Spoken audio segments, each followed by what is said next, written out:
રહ્યા છો Vadodara 24 hours news channel. હવે જોઈએ અગત્યના સમાચાર. વડોદરા શહેરના લાલબાગ સ્વિમિંગ પુલમાં ટાઇલ્સ પર લીલ જામી હોવાથી શનિવારે પાલિકાએ પુલને બંધ કરતા સ્વિમરોમાં નારાજગી પ્રવર્તી હતી. વડોદરા શહેરના 4 મોટા અને 2 બેબી સ્વિમિંગ પુલ આવેલા છે. હાલમાં લાલબાગ અને કારેલીબાગ તથા 2 બેબી સ્વિમિંગ પુલ ચાલુ છે. લાલબાગ પુલને શનિવારે સાંજથી બંધ કરતા સ્વિમરોમાં નારાજગી ફેલાઈ છે. સ્વિમિંગ પુલમાં ટાઇલ્સ પર લીલ જામી જતાં પારદર્શિતા ઘટી હતી, જેથી સ્વિમરોએ નારાજગી દર્શાવી હતી. આ અંગે ફરિયાદ મળતા પાલિકાના અધિકારીઓએ લાલબાગ સ્વિમિંગ પુલની વિઝિટ લઈ પાણીની પારદર્શિતા વધે તે માટે ટ્રીટમેન્ટ શરૂ કરી હતી. વોર્ડ નંબર 13ના કાઉન્સિલર બાલુ સર્વેએ લાલબાગ સ્વિમિંગ પુલમાં ટાઇલ્સ પર લીલ જામી હોવાની પાલિકાના અધિકારીઓને જાણ કરાઈ હતી.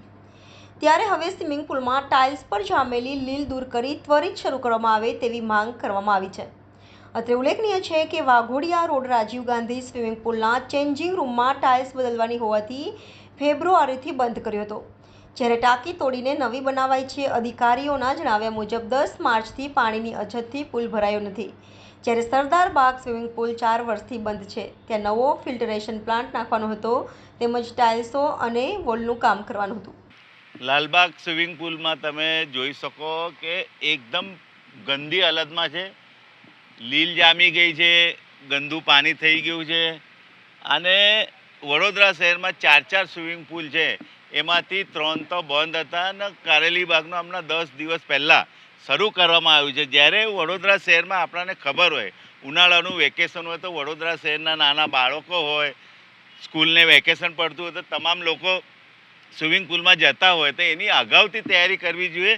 અને 4 વર્ષથી બજેટમાં અમે એ જ કામ લઈ આવીએ છીએ કે 25 લાખ રૂપિયા મૂકવામાં આવે છે કે સ્વિમિંગ પુલમાં કંઈ મેન્ટેનન્સ કરવાનું હોય. અંદરની જે ટાઇલ્સ છે એ તૂટી ગયેલી છે, કેટલા ઘણા સમયથી વારંવાર રજૂઆતો કરી છે. એના અગાઉના જે મેયર હતા એમને બી રજૂઆતો કરી હતી, પણ આ અધિકારીઓ જાણી જોઈને કોઈ પણ રજૂઆત કરવા છતાં કામગીરી ન કરવાના લીધે આજે લાલબાગ સ્વિમિંગ પુલ પર પરિસ્થિતિ એવી થઈ ગઈ છે કે રોજના 400 થી 500 લોકો આવતા હોય છે ને આવું લીલવાળું પાણી પીવાઈ જાય, લોકોને સ્કિનના રોગ થઈ જાય. એ તમામ જવાબદારી કોર્પોરેશનની હોય ને આટલો બધો પૈસો હોવા છતાં આપણે ન વાપરવાના લીધે આવી પરિસ્થિતિ ગંભીર ઊભી થઈ ગઈ છે.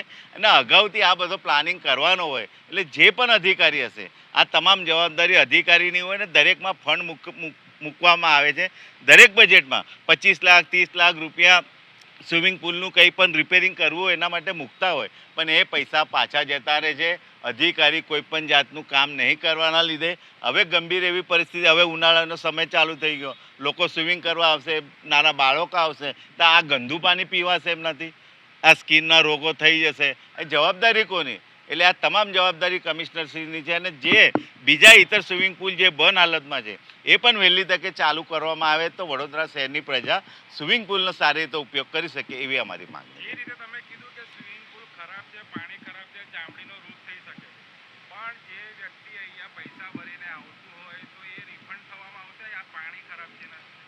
મેં એ જ કહેવા માગું છું કે વેકેશનમાં નાના બાળકો હોય કે સિનિયર સિટીઝન હોય, એમને એવું કે હવે વેકેશન પડ્યું છે બાળકોને તો સ્વિમિંગ પુલમાં આપણે લઈ જઈએ, થોડા આનંદ માનીએ, થોડા શીખવામાં આવતા હોય. પણ તમે આવી પરિસ્થિતિમાં એ શીખવા આવે, પૈસા ભરીને આવતા હોય અને આવું સ્કિનનો રોગ થઈ જાય, આવું ગંદુ પાણી એને પીવું પડે જબરદસ્તીથી ને અધિકારીના ભૂલના લીધે.